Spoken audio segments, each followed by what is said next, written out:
নমস্কাৰ চাবিৰসকল, আপোনালোকৰ ছেভিং একাউণ্টটো কেনেকৈ চেলাৰী একাউণ্ট বনাব, যাৰ ফলত আপোনালোকে 1 কোটি টকাৰ যি সুবিধা পাব পাৰিব। এই ক্ষেত্ৰত আপোনালোকে এটা একেবাৰে চিম্পুল কাম কৰিব লাগিব। এয়া চাওক, আপোনালোকৰ স্ক্ৰীণত আমি যিটো দেখাইছোঁ ফৰ্ম, এয়া চাব, saving account to salary package account conversion application.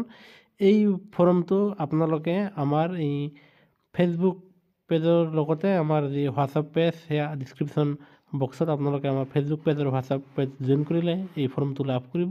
আৰু এই ফৰ্মটো আপোনালোকে প্ৰিণ্ট আউট ওলাৰ পিছত এয়া আপোনাৰ নাম, যাৱতীয় একাউণ্ট নম্বৰ, এইখিনি আপোনালোকে ফিল আপ কৰিব।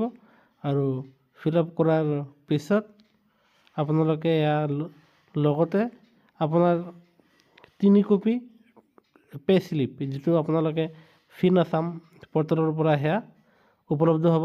ফিন আছাম পৰ্টেলৰ পৰা আপোনালোকে সেইটো ল'ব পাৰিব। 3টা আপোনাৰ পে স্লিপ আৰু এই ফৰ্মটো আপোনালোকে ফিল আপ কৰি বেংকত জমা দিয়াৰ লগে লগে আধা ঘণ্টাৰ ভিতৰত আপোনালোকৰ একাউণ্টটো, ছেভিং একাউণ্টটো চেলাৰী একাউণ্টলৈ সলনি হ'ব, আৰু যাৰ ফলত আপোনালোকে 1 কোটি টকালৈকে বেনিফিট পাবলৈ সক্ষম হ'ব। আৰু সেয়েহে আপোনালোকে আমাৰ এই হোৱাটছআপ পেজত জইন কৰি এই ফৰ্মটো প্ৰিণ্ট আউট লৈ আপোনালোকে ফিন আছাম পৰ্টেলৰ পৰা 3 কপি চেলাৰী স্লিপ উলিয়াই সেয়া বেংকত জমা দিয়াৰ লগে লগে আপোনালোকৰ যি একাউণ্টটো আছে, ছেভিং একাউণ্টটো, সেয়া চেলাৰী একাউণ্টলৈ পৰিৱৰ্তন হ'ব। সেয়েহে গুৰুত্বপূৰ্ণ ভিডিঅ'টো আপোনালোকৰ আন বন্ধুসকলক নিশ্চয় শ্বেয়াৰ কৰিব। আনহাতে কৰ্মচাৰী পেঞ্চনৰ প্ৰতিটো শেহতীয়া খবৰ বাবে আমাৰ চেনেলটো ছাবস্ক্ৰাইব কৰিবলৈ নাপাহৰিব।